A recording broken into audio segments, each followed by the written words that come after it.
Hello दोस्तों, welcome to book shelf. कभी पूरा ना पढ़ना, इससे आप किस तरह के खतरे में पड़ सकते हैं, इसे इन दो एग्जाम्पल से समझिए। रजत गुप्ता का जन्म कोलकाता में हुआ था और बचपन में ही वो अनाथ हो गए थे। उन्होंने जो हासिल किया वो बहुत प्रशंसनीय था। अपने मिड 40s में वो the world's most prestigious consulting firm McKinsey के सीईओ बन गए थे। 2007 में वो रिटायर हो गए और यूनाइटेड नेशंस और द वर्ल्ड इकोनॉमिक फोरम के साथ उन्होंने काम करना शुरू कर दिया। 2008 तक रजत गुप्ता की नेटवर्थ $100 मिलियन हो चुकी थी। ज़्यादातर लोगों के लिए यह अमाउंट एक सपने जैसी है, लेकिन रजत गुप्ता पर बिलियनियर बनने का जुनून हावी था। 2008 में गोल्डमैन सैक्स फाइनेंशियल क्राइसिस के कगार पर थी। वॉरेन बफेट ने बैंक को सर्वाइव करने में मदद करने के लिए $5 बिलियन इन्वेस्ट करने का प्लान बनाया। गोल्डमैन बोर्ड मेंबर होने के कारण रजत गुप्ता को इस ट्रांजैक्शन के बारे में पब्लिक से पहले पता चल गया।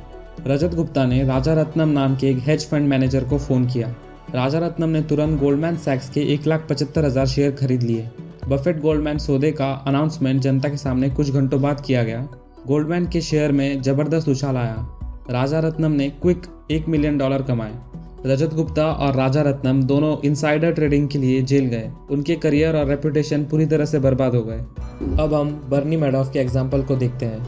मैडॉफ एक मार्केट मेकर था, ऐसा जॉब जो स्टॉक के बायर्स और सेलर्स को मिलाता है। इस काम में वो बहुत अच्छा था।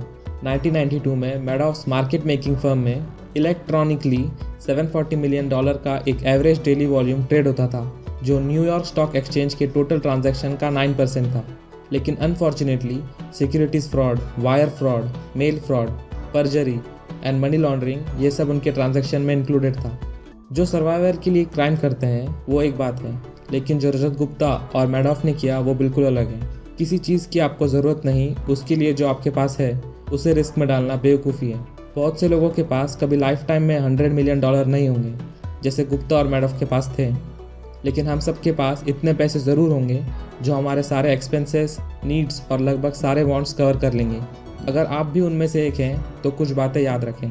The hardest financial skill is getting the goal post to stop moving. अगर रिजल्ट्स के साथ एक्सपेक्टेशंस भी बढ़ती हैं तो ज़्यादा मेहनत करने में कोई लॉजिक नहीं है, क्योंकि ज़्यादा मेहनत करने के बाद भी आप ऐसा ही महसूस करेंगे।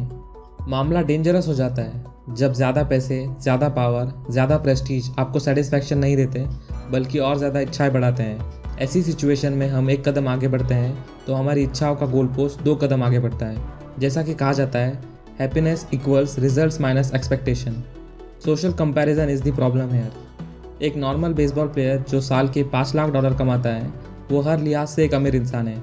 लेकिन अब सोचिए कि वो सेम टीम के लिए खेलता है जिसके लिए माइक ट्राउट भी खेलते हैं, और उनका टीम मैनेजमेंट के साथ 12 साल का $430 मिलियन का कॉन्ट्रैक्ट है।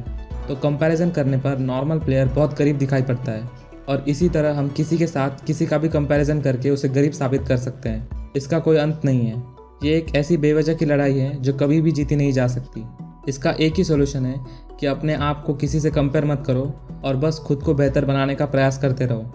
Enough is not too little. Having enough का आइडिया खुद को रोकने जैसा लग सकता है, अपॉर्चुनिटीज़ और काबिलियत का सही यूज़ न करने जैसा लग सकता है। मुझे नहीं लगता कि ऐसा सोचना सही है।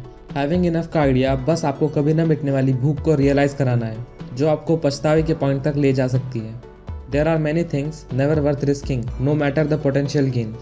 रेपुटेशन अमूल्य है, आज़ादी और आत्मनिर्भरता अमूल्य है, परिवार और दोस्त अमूल्य है, जिन लोगों से आप प्यार करना चाहते हैं उनके द्वारा प्यार मिलना अमूल्य है, खुशी अमूल्य है। आपको पता करना है कि कब आपकी हरकतों से ये चीज़ें खराब हो सकती है।